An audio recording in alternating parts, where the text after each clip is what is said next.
The War Council chamber fell silent as the massive doors groaned open. Varkon, Supreme Commander of the Drathkar Empire, stopped mid-sentence, his four eyes widening in disbelief. Around the obsidian table, 12 of the galaxy's most fearsome predator species, warriors who had conquered star systems and brought civilizations to their knees, turned to witness the impossible. A human walked in, carrying cubs, not her own species young, but predator cubs, 3 of them. A Drathkar hatchling clung to her shoulder, its venomous spines retracted. A Krell pup nestled in the crook of her left arm, purring despite its species' notorious aggression. And cradled against her chest, wrapped in what appeared to be a simple cloth sling, a Valdris kitten, whose kind were known to reject even their own parents' touch after the first moon. The human's name was Celine, and she strode into the heart of the galactic war machine as if she owned it. "You're late." "Commander Celine," Varkon growled, though his tone lacked its usual venom. His massive clawed hand, which had crushed the skulls of enemies across 1,000 battlefields, remained frozen above the holographic star map. "Feeding time ran long," Celine replied, her voice carrying that peculiar human quality, somehow both apologetic and utterly unapologetic. She shifted the Krell pup to her other arm with practiced ease. "The little ones don't care much for military schedules." A low rumble echoed through the chamber. It took Varkon a moment to realize it wasn't a growl of challenge, it was laughter. General Thraktor, a battle-scarred Krell whose own pup Celine carried, was laughing. "The mighty warrior defeated by feeding schedules," Thraktor said, his triple rows of teeth showing in what his species considered a smile. "The human speaks truth. My son has already conquered her with his appetite." Celine walked to the table and something extraordinary happened. One by one, the assembled warriors, creatures bred for dominance whose instincts screamed to never show weakness, lowered their heads as she passed. Not in submission, but in something far more profound. Recognition, respect, perhaps even reverence. She took her seat, adjusting the cubs with the casual competence of someone who'd done this 1,000 times. The Valdris kitten mewed softly, and Celine absently scratched behind its crystalline ear ridge while pulling up the strategic data on her personal console. "Now," she said, "what did I miss?" Varkon found himself staring. In the 3 cycles since Celine had joined their coalition, he'd witnessed her tactical brilliance, her courage under fire, and her uncanny ability to predict enemy movements. But this was something else entirely. She held the offspring of species that evolution had designed to be solitary, aggressive, and territorial. Species that sometimes killed their own young if they sensed weakness. Yet here they were, peaceful and content in human arms. "The Kreshtar fleet has fortified the Epsilon Persei system," Varkon continued, forcing himself back to the briefing. "Intelligence suggests they're preparing for a multi-pronged assault on our supply lines. We need to strike first, but our simulations show 73% casualty rates for any direct assault." Celine studied the holographic display, her free hand tracing patterns through the glowing tactical markers while the Drathkar hatchling on her shoulder watched with curious eyes. The other commanders had learned to wait when she fell into this contemplative silence. The human brain, they'd discovered, worked differently, making connections their warrior minds couldn't see. "You're thinking like predators," Celine finally said. "You want to attack strength with strength. But what if we don't attack at all?"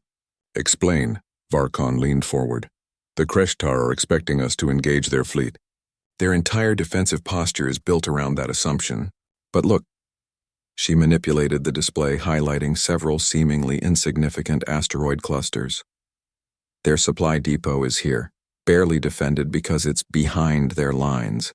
And their fuel processing station is here, automated and vulnerable. We don't need to break their fleet. We need to strand it." The War Council erupted in discussion. It was bold, unconventional, and, as General Thraktor pointed out with obvious pride, exactly the kind of lateral thinking that had made humans such valuable allies. As strategies were debated and refined, Varkon watched Selena multitask with seemingly effortless grace. She argued tactical points with one breath and soothed a fussy cub with the next. She calculated orbital mechanics while gently repositioning the Valdris kitten for better support. This human, this soft-skinned creature from a death world, had somehow become the living embodiment of what their warrior cultures had always claimed to value: strength, courage, and protection of the young. But humans demonstrated these values differently. They didn't just fight to protect their own, they'd extend that fierce guardianship to anyone in need. It was a trait that had seemed like weakness when humanity first entered the galactic stage.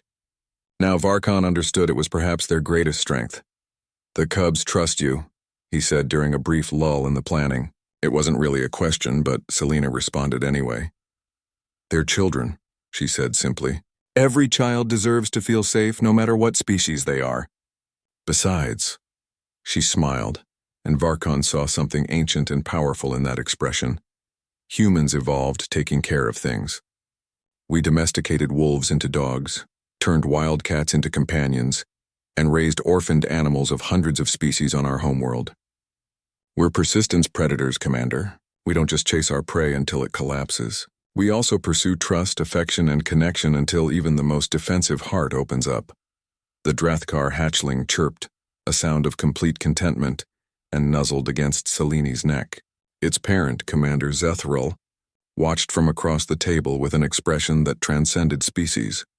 A parent seeing their offspring safe and loved. "My ancestors taught that the greatest warriors protect the weak," Varkon said slowly, "but we'd forgotten what that truly meant.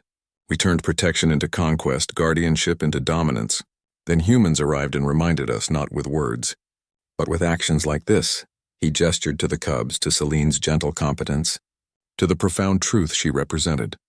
"You walk into a war council carrying children and warriors bow their heads. Not because you've defeated us, but because you've shown us what we'd lost. You fight with the ferocity of a mother protecting her young, and treat all young as if they were your own." Selene met his four-eyed gaze steadily. "On Earth we have a saying, it takes a village to raise a child. Out here among the stars, I figure it takes a galaxy." The War Council completed their planning. The strike against the Kreshitar supply lines would proceed at dawn. But as the commanders filed out, each one stopped by Selene's chair. Some touched her shoulder in their species' gesture of respect. Others simply nodded. All recognized what she represented. A different kind of strength, a different path forward.